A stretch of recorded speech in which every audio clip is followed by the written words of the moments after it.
Hello friends, ಇದು ನಾನು morning tea coffee ಬದಲಾಗಿ ಗಂಜಿನ ಮಾಡೋದು ಹೇಗೆ ಅಂತ ಹೇಳ್ಕೊಡ್ತಾ ಇದ್ದೀನಿ. ನೀವು ನೋಡ್ಬೋದು, ಇಲ್ಲಿ ರಾಗಿ ಕಾಣಿಸ್ತಾ ಇದೆ. ಫಸ್ಟ್ ಒನ್ ಇದು ರಾಗಿ, ಮತ್ತು ಇದೆಲ್ಲ ಸಿರಿಧಾನ್ಯಗಳು. ಈ 6 ಐಟಮ್ಗಳು ಸಿರಿಧಾನ್ಯಗಳು ಅಂತ ಹೇಳ್ತೀವಿ. ಇದನ್ನು ಅರ್ಧ kg ತೊಗೊತಾ ಇದ್ದೀನಿ. ಈ ಸಿರಿಧಾನ್ಯ ಎಲ್ಲವೂ ಕೂಡ ಅರ್ಧ kg ಇದೆ. ರಾಗಿ ಕೂಡ ಅರ್ಧ kg ಇದೆ. ನೀವು ಇದು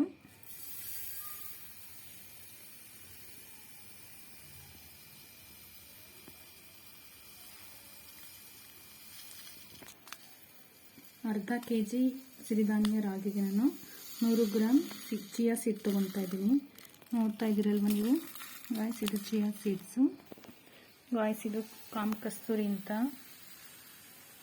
ಎಲ್ರಿಗೂ ಗೊತ್ತಿರುತ್ತೆ ಅನಿಸುತ್ತೆ. ಕಾಮ್ ಕಸ್ತೂರಿ ದೇಹನ ತುಂಬ ತಂಪು ಮಾಡುತ್ತೆ. ಇದು ತುಂಬ ಹೆಲ್ದಿನೇ ಹೌದು. ಇದು ಕೂಡ 100 ಗ್ರಾಮ್ ತೊಗೊಂಡಿದ್ದೀನಿ ನಾನು. ಅರ್ಧ kg ಸಿರಿಧಾನ್ಯಕ್ಕೆ ಎಲ್ಲ ಅರ್ಧ kg ಜೊತೆ ತೊಗೊಂಡಿದ್ದೀನಿ. ಇದ್ರ ಜೊತೆಗೆ ಇದು 100 ಗ್ರಾಮ್ ತೊಗೊಂಡಿದ್ದೀನಿ. ಇದು ಪ್ಯಾಕೆಟ್ 50 ಗ್ರಾಮ್ ಬರುತ್ತೆ. 2 ಪ್ಯಾಕೆಟಿಂದ ಸೇರಿ 100 ಗ್ರಾಮ್ ಆಗುತ್ತೆ.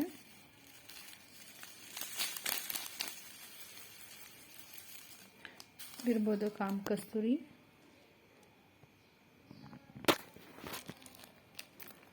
ಇದು ಏಲಕ್ಕಿ ಫ್ರೆಂಡ್ಸ್, 12-15 ಏಲಕ್ಕಿ ತೊಗೊಂಡಿದ್ದೀನಿ ಫ್ಲೇವರ್ಗೆ, ಮತ್ತು ಇದು ಕೂಡ ಡೈಜೆಷನ್ಗೆ ಒಳ್ಳೆಯದು.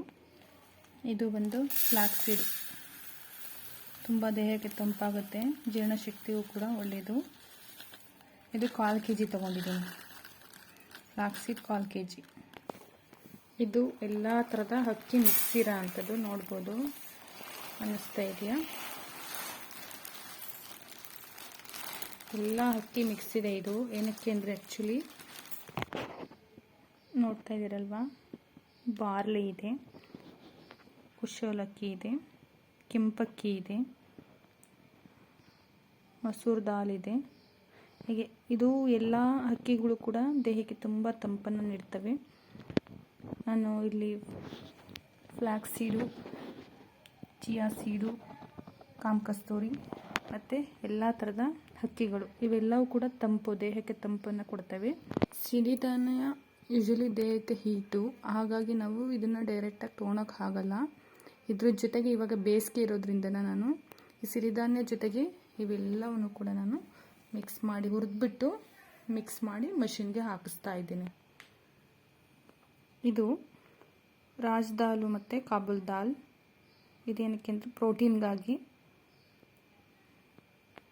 ಇದನ್ನು ಕೂಡ ಬಾಣಲೆಯಲ್ಲಿ ಹುರಿತಾ ಇದ್ದೀನಿ. ಹುರಿದ್ಬಿಟ್ಟು ಎಲ್ಲವನ್ನು ಸೇರಿ ಮಿಕ್ಸಿಗೆ ಹಾಕಿ ಅಥವಾ ಮಷಿನ್ಗೆ ಹಾಕಿಸ್ಬಿಟ್ಟು ಮಾರ್ನಿಂಗ್ ಪುಡಿ ಬೆಲ್ಲ, ಈ ಆರ್ಗಾನಿಕ್ ಪುಡಿ ಬೆಲ್ಲದ ಜೊತೆಗೆ ಗಂಜಿ ಮಾಡಿಕೊಂಡು ಕುಡಿದ್ರೆ ದೇಹ ತುಂಬ ತಂಪಾಗಿರುತ್ತೆ. ಈ ಬೇಸಿಗೆಯಲ್ಲಿ ತುಂಬ ತಂಪಾಗಿರುತ್ತೆ.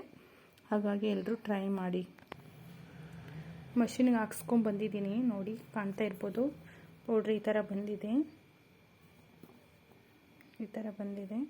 ಇದನ್ನು ನಾವು ಬೆಳಗ್ಗೆ ಟೈಮು ಸ್ವಲ್ಪ ಆರ್ಗಾನಿಕ್ ಬೆಲ್ಲ ಹಾಕ್ಕೊಂಡು ಗಂಜಿ ಮಾಡ್ಕೊಂಡು ಕುಡಿದ್ರೆ ದೇಹ ತುಂಬ ತಂಪಾಗಿರುತ್ತೆ ಈ ಬೇಸಿಗೆಯಲ್ಲಿ.